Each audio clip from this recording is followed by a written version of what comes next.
সাবধান সাবধান সাবধান, 7 বছরের একটা বাচ্চাকে কুমুরে টেনে নিয়ে গেছে খানজান আলী মাজারের ফুসকুন্ডির ভিতরে। কিছুদিন আগে একটা কুকুর নিয়ে গেছে, ভাইরাল হয়ে গেছে নেট জগতে, যে কুকুরকে নিয়ে গেছে কুমুরে টেনে। অসুস্থ কুকুর, এখন 7 বছরের বাচ্চাকে নিয়ে গেছে কুমুরে টেনে। ভিডিওটা মন দিয়ে দেখেন এবং শুনেন, বেশি বেশি শেয়ার করে দেন, অন্যকে দেখার সুযোগ করে দেন। এখানে কুমুরটা রাখা ঠিক না, আপনি এগুলো রাখবেন এই পার্কে অথবা চিড়িয়াখানা রাখবেন।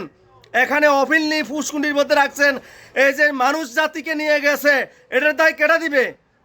কিসের মাজারে রাখবেন? এখানে এখানে কে বলছে আপনারা রাখার জন্য? ভিডিওটা মন দিয়ে দেখেন এবং শুনেন, বেশি বেশি শেয়ার করে দেন, শেয়ার করতে থাকেন যাতে সরকারের চোখে যায় পরে। এটা আজকের থেকে সবাই প্রতিবাদ করেন, এখানে কোনো কুমির রাখা যাবে না। অফিনলি ফুসকুন্ডির মধ্যে কুমির রাখছে, একটা নিঃস্ব শিশু বাচ্চা 7 বছরের বাচ্চাকে নিয়ে গেছে কুমুরে টেনে। চিন্তা করছেন? এটা খানজান আলী মাজার বাগেরহাটে। এর আগে একবার ওই যে কুকুর, অসুস্থ কুকুর, ওনাকে কুকুরকে নিয়ে গেছে টেনে, আর পাওয়া যায় না। এখন আবার শিশু বাচ্চাকে নিয়ে গেছে।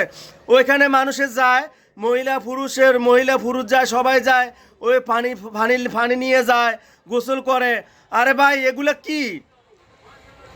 আল্লাহর কসম, শেরিক আল্লাহর সাথে শরিক করছেন। জাহান্নাম ছাড়া উপায় নেই। মাজারে যাই আপনি চাইবেন, কার কাছে যাবেন? আল্লাহর কাছে যাবেন ডাইরেক্ট। আপনি বাসার চান, মসজিদে চান, যেখানে চান আল্লাহর কাছে। আপনি মাজারে যাইয়া এই মাথা সেজদা দিবেন, এরপরে মাজারে যাইয়া ওই পানি ভরা আনবেন, পানি ভরা হুজুরের তাই আনবেন। এটা জায়েজ? ওই যে ফুসকুন্ডির পানি, কি ভাই এটা কি ভাইছেন? এই যে অনেক শিশু বাচ্চাটা যে 7 বছর বাচ্চাকে নিয়ে গেল কুমুরের টেনে, এটা কোনো কে পারবো দিত? এই মাজারের ক্ষমতা আছে দিবার জন্য, নিয়ে আসার জন্য ক্ষমতা আছে? আল্লাহর কসম, যদি ক্ষমতা থাকে আমি মাজার পূজা করবো সারা জীবন। মাজারের কোনো ক্ষমতা নাই এই শিশু বাচ্চাকে নিয়ে আসার জন্য, এই কুকুরকে নিয়ে আসার জন্য ক্ষমতা নাই। সবাই এমনভাবে ভিডিওটা শেয়ার করবেন যাতে পুরা সবাই দেখতে পারে। আরে ভাই, মাজারের জায়গাত আছে, যে ভালো মানুষ মারা গেছে, কিছু দিতে পারতো না, নিতেও পারতো না। ভাই, আপনার ওনার কোনো ক্ষমতা নাই। রাসূল সাল্লাল্লাহু আলাইহি সাল্লামে এখন আপনার কাছে থেকে কিছু নিতে পারবে না, দিতেও পারবে না। ওনার ক্ষমতা নেই, আল্লাহর ক্ষমতা আছে। কুল্লে নাফসিন যায়কাতুল মউত, সবাই মৃত্যুবরণ করে, আল্লাহ বলছে। মাজারে উনি এনএফসি করতে আছে, উনি মারা গেছে, উনি এখন কথা বলতে পারে না, কিছু দিতে পারবে না, ওনার কোনো ক্ষমতা নাই। যে বলে দিতে পারে, শিরক, আল্লাহর সাথে শরিক করলো। এই যে এখন যে বাচ্চাটারে নিয়ে গেল, 7 বছর বাচ্চাটারে নিয়ে গেল, এই কুমুরে নিয়ে গেল ফুসকুন্ডির ভিতরে, এখন আর পায় না। এই যে খাইয়ে লেছে, মনে খানা শেষ, খাবার হয়ে গেছে ওনার। ছোট শিশু বাচ্চাকে নিচে আনে দিতে পারবো এই মাজারে? কখনো পারবো না। একমাত্র আল্লাহ ছাড়া পৃথিবীর আর কেউ পারতো না। এখনো সময় আছে। এই ফুসকুন্ডির যে মাজার আছে বাগেরহাটে, খানজান আলী মাজার বলে, ওইটার থেকে আমি চাই পুলিশ প্রশাসনে এই যে কুমুরটা আছে, কুমুরটা নিয়ে চিড়িয়াখানা রাখক। একটা না তো কটা আছে আমি জানি না, যা আছে সবটি নিয়ে ওই জায়গায় রাখক।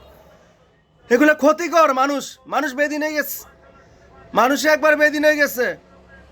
কিছুদিন আগে এই যে কুকুরটারে নিয়ে গেছে, অসুস্থ কুকুরকে নিয়ে গেছে জীবিত অবস্থা। চিন্তা করছেন? এরপর আবার এখন জিন এবং ইনসানকে আল্লাহ শ্রেষ্ঠ বানাইছে পৃথিবীর বুকে।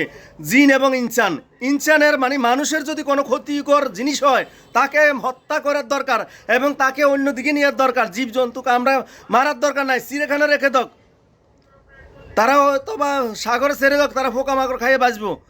আপনি এখানে বন্দি করে রাখছেন, এখন শিশু বাচ্চাকে নিয়ে গেছে, কি করবেন? এখন কিছু করার আছে? মাজারে পারবে নিয়ে আসতে? পারবে না, কখনো পারবে না। ভিডিওটা শেয়ার করেন, অতিরিক্ত শেয়ার করতে থাকেন ইনশাল্লাহ।